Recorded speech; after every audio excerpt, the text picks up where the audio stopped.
सर्व मसाले, खोबरं, जिरं, धने पावडर टाक.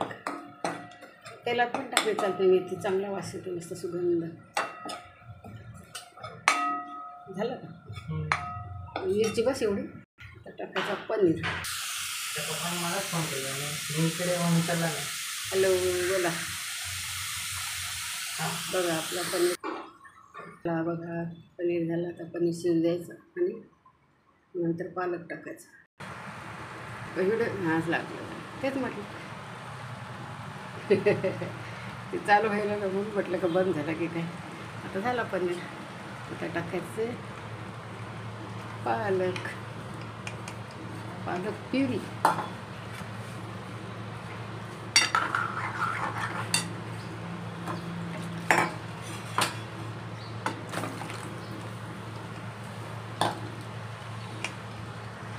टाकायचं थोडंसं बटर.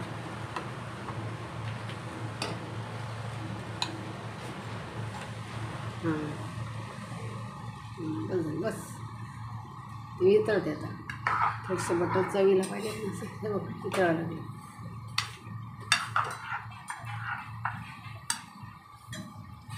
झालं आता आपलं पनीर पालक. चपाती करतो.